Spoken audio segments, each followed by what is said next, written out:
कथम भीष्ममहं संख्ये द्रोणं च मधुसूदन इषुभिः प्रतियोत्सामि पूजाहार वरिसुदन। अर्थात अर्जुन ने कहा, हे शत्रुहंता, हे मधुसूदन, मैं युद्ध भूमि में किस तरह भीष्म तथा द्रोण जैसे पूजनीय व्यक्तियों पर उलटकर बाण चलाऊंगा। तात्पर्य, भीष्म पितामह तथा द्रोणाचार्य जैसे सम्मानीय व्यक्ति सदैव पूजनीय हैं। यदि वे आक्रमण भी करें तो उन पर उलटकर आक्रमण नहीं करना चाहिए। यह सामान्य शिष्टाचार है, किंतु गुरुजनों से वाग युद्ध भी न किया जाए। यहाँ तक कि यदि कभी वे रुक्ष व्यवहार करें तो भी उनके साथ रुक्ष व्यवहार न किया जाए। तो फिर भला अर्जुन उन पर बाण कैसे छोड़ सकते थे? क्या कृष्ण कभी अपने पितामह नाना उग्रसेन या अपने आचार्य सांदीपनि मुनि पर हाथ चला सकते थे? अर्जुन ने कृष्ण के संबंध समक्ष यही कुछ तर्क प्रस्तुत किए।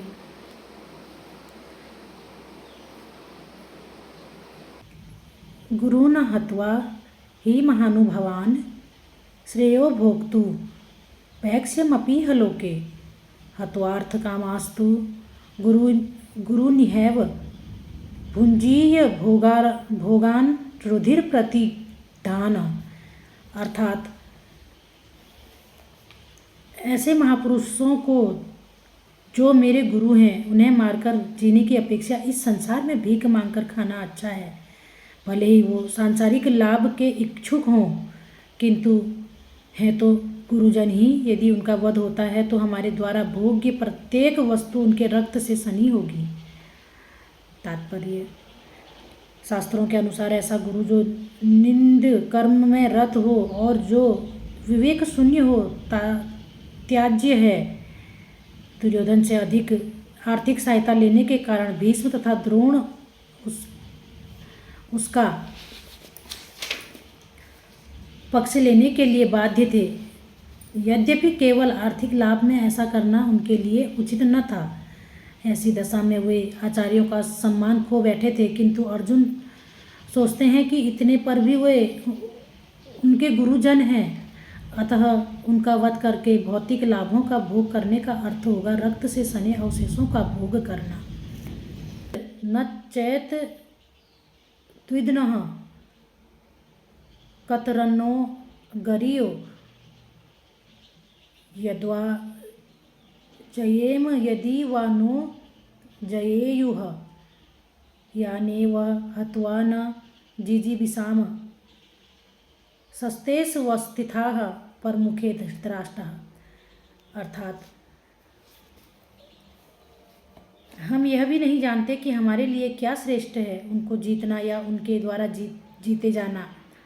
यदि हम धृतराष्ट्र के पुत्रों का वध कर देते हैं तो हमें जीवित रहने की आवश्यकता नहीं है, फिर भी वे युद्ध भूमि में हमारे समक्ष खड़े हैं।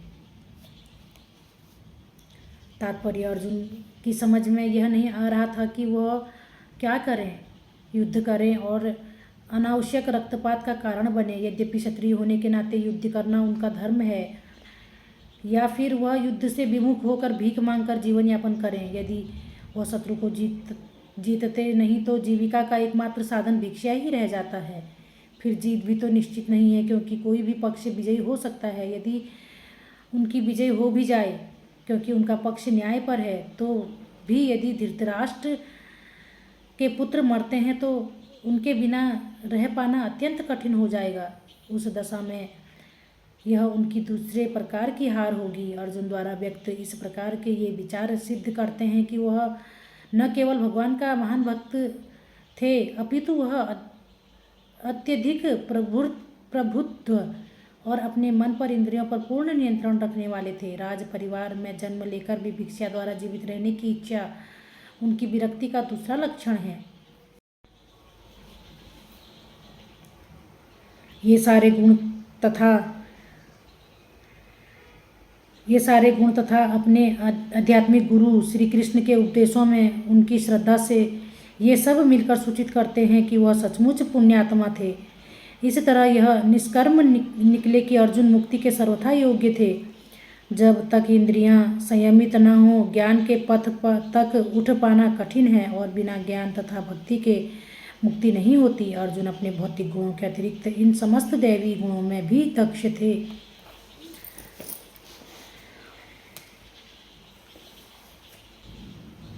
कापण्य दोषोपहतस्व भाव पृच्छामि त्वा धर्म सम्मूढ़चेतः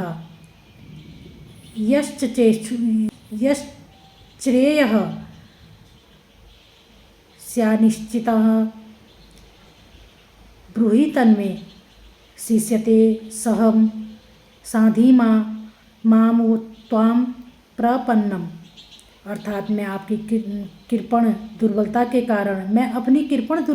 कारण अपना कर्तव्य भूल गया हूँ और सारा धैर्य खो चुका हूँ। ऐसी अवस्था में मैं आपसे पूछ रहा हूँ कि जो मेरे लिए श्रेयकर हो उसे निश्चित रूप से बताएं। अब मैं आपका शिष्य हूँ और आपका शरणागत हूँ, कृपया मुझे उपदेश दें। अर्जुन कृष्ण से बोलते हैं। तात्पर्य, यह प्राकृतिक नियम है कि भौतिक कार्यकलाप की प्रणाली ही हर एक के लिए चिंता का कारण है। पग पग पर उलझन मिलती है। अतः प्रामाणिक गुरु के पास जाना आवश्यक है जो जीवन के उद्देश्य को पूरा करने के लिए समुचित पद निर्देश दे सकें। समग्र वैदिक ग्रंथ हमें यह उपदेश देते हैं कि जीवन की अनचाही उलझनों से मुक्त होने के लिए प्रामाणिक गुरु के पास जाना चाहिए। ये उलझनें उस दावाग्नि के समान है जो किसी के द्वारा लगाए बिना भपक उठती है। इसी प्रकार विश्व की स्थिति ऐसी है कि बिना चाहे जीवन की उलझनें स्वतः उत्पन्न हो जाती हैं।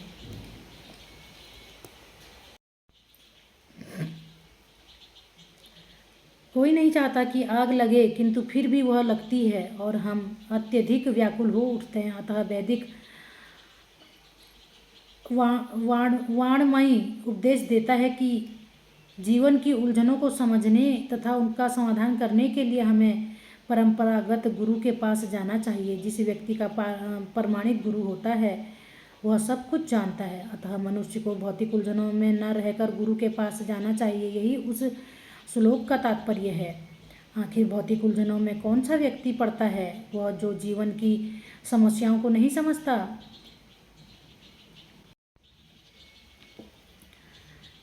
बृहदारण्यक के उपनिषद में अध्याय 3 8वें ब्राह्मण के 10वें श्लोक में व्याकुल मनुष्य का वर्णन इस प्रकार हुआ है। यो वा एदक्षरः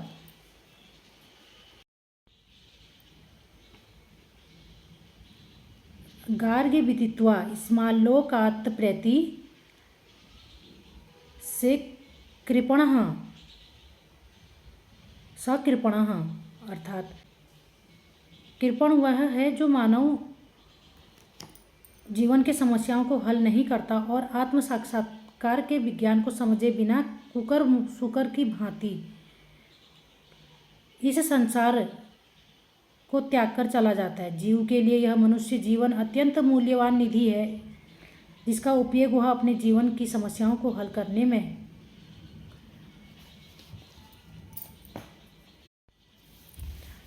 कर सकता है। अतः जो इस अवसर का लाभ नहीं उठाता वह कृपण है। ब्राह्मण इसके विपरीत होता है जो इस शरीर का उपयोग जीवन की समस्त समस्याओं को हल करने में करता है। यम एतदक्षरम गार्गी विदित्वा स्माल्लो का प्रयतित स ब्राह्मण देहात्म बुद्धि वश कृपण। या कंजूस लोग अपना सारा समय परिवार, समाज, देश आदि के अत्यधिक प्रेम में गवा देते हैं। मनुष्य प्रायः चर्म रोग के आधार पर अपने पारिवारिक जीवन अर्थात पत्नी, बच्चों तथा परिजनों में आसक्त रहता है। कृपण यह सोचता है कि वह अपने परिवार को मृत्यु से बचा सकता है अथवा वह यह सोचता है कि उसका परिवार या समाज उसे मृत्यु से बचा सकता है। ऐसी पारिवारिक आसक्ति निम्न पशुओं में भी पाई जाती है, क्योंकि वे भी बच्चों की देखभाल करते हैं।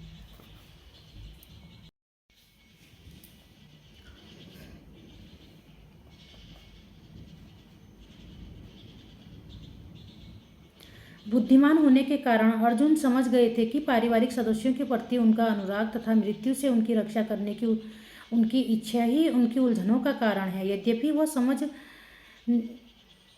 समझ रहे थे कि युद्ध करने का कर्तव्य उनकी प्रतीक्षा कर रहा था, किंतु कृपण दुर्बलता, कार्पण्य दोष के कारण वह अपना कर्तव्य नहीं निभा पा रहे थे।